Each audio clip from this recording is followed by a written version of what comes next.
Become a channel member and support the channel today. More information on the Join tab.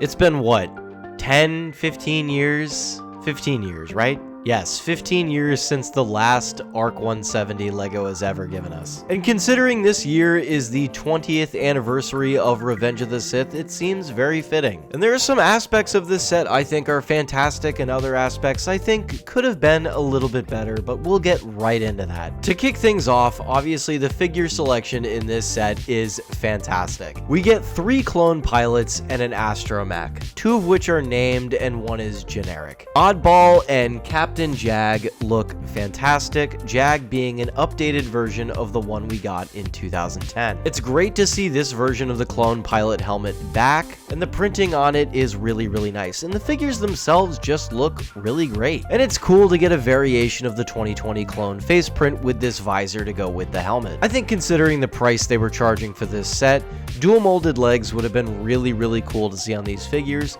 but for the most part, they look really nice. A generic unnamed clone pilot is also included, and he's great too. The green astromech R4P44 from the last ARC-170 returns for this set. Nothing too special here, he unfortunately does not have back printing, but I appreciate any variation of any astromech droid LEGO gives us these days, and this green one is no exception. Moving on to the starfighter itself, the ARC-170 was the backbone of the Republic Navy. Seen from all over the Clone Wars all the way to the end of the war in Revenge of the Sith, it's an iconic prequel-era starfighter, and the predecessor to one of my favorite Star Wars ships of all time. And I gotta say, this 2025 LEGO interpretation of it is pretty good. I don't have a problem with it being a little bit smaller than the last one. I know a lot of people complain about a lot of LEGO Star Wars sets getting smaller these days, but I don't really think this one hurts that too much. I do wish the forward-facing main blasters were a bit longer, like they are on the actual starfighter and they have been on prior LEGO ones,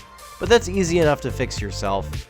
But I understand wanting that to be done on the set the first time around. Besides that, this LEGO set captures the look of the iconic prequel-era starfighter very well. There are limited features on this, besides the very well-engineered S-foils that can go into attack position very easily with the switch of this lever at the bottom. You have some spring-loaded launchers on the side cannons, and the rear turret is positionable. I'm sure there are some people that are sad that the bombing feature from the last 2 ARC-170s are missing from this. Personally, that doesn't bother me too much. I'm a grown-ass man. When this thing is done and built, it's gonna get put on my shelf, and I'm never gonna touch it ever again.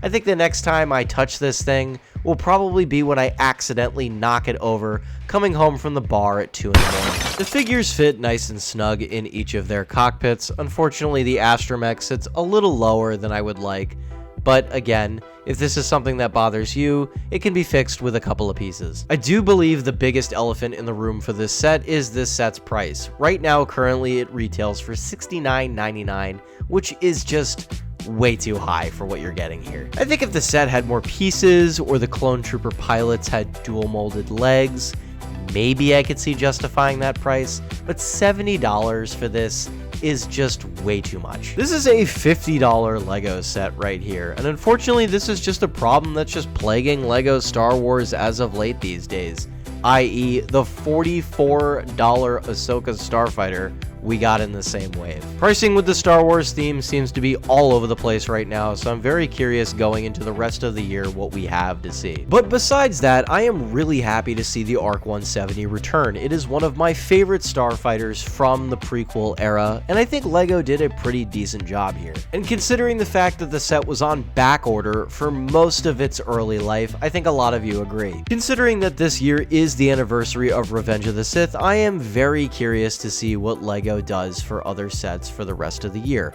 Of course, I always take any leaks I hear with a grain of salt, but I do wonder what they plan on releasing for a lot of people's favorite Star Wars movie, and if this is an indicator of what that could be, I think we could be in store for a really good year. This is a solid LEGO Star Wars set being held back by just its price and maybe some things you could change out on it yourself, but other than that, I'm pretty satisfied here, and this thing has been sitting happily in my living room for the past 2 months. But what do you guys think of this ARC-170? Is there anything that you would change?